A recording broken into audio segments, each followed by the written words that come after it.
দুর্দান্ত প্রতিভাবান অভিনেতা ইয়াশ রোহান। পরাণ ছবিতে তার অভিনয় এখনো চোখে লেগে আছে।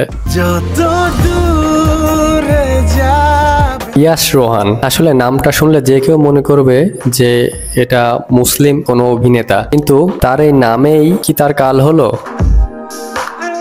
দেখুন, ইয়াশ রোহান এই যে সনাতন ধর্মীদের যে বড় পূজা দুর্গা পূজায় তিনি একটি ছবি পোস্ট করেন তার ফেসবুক পেজে। এই অভিনেতা ফেসবুক পোস্ট করার সাথে সাথে হাজার হাজার অনুরাগী তার পোস্টে কমেন্ট করা শুরু করে। সেই কমেন্টগুলো কেমন?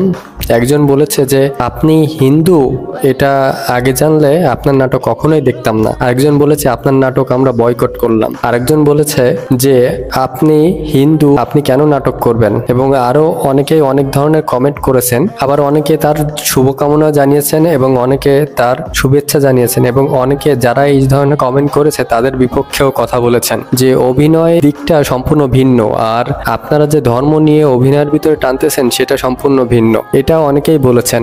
দেখুন, ইয়াশ রোহান একজন দারুণ প্রতিভাবান অভিনেতা। তার অভিনয় দিয়ে মানুষের মনে যে পরিমাণ জায়গা করে নিয়েছেন এবং যেভাবে তিনি জায়গা করে নিয়েছেন সেটা কিন্তু দুর্দান্ত। তার যে নাটকগুলো, তার যে সিনেমা, সবগুলো তার অভিনয় একবার প্রাণবন্ত। তিনি পরাণ ছবিতে বিদ্যাসিনহা মিমের সাথে তাল মিলিয়ে যেভাবে অভিনয় করেছেন সেটা দর্শকের মনে এখনো গেঁথে আছে। দারুণ একজন অভিনেতা। এবং এই ইয়াশ রোহান তিনি এবং তার মা দুইজনই কিন্তু অভিনয় করেন এবং তারা অভিনয় পরিবার থেকেই তারা বিলং করছে। তো ইয়াশ রোহানের এখানে ধর্ম নিয়ে যে মানুষের এই যে বাড়াবাড়ি, এটা কিন্তু কখনোই ঠিক না।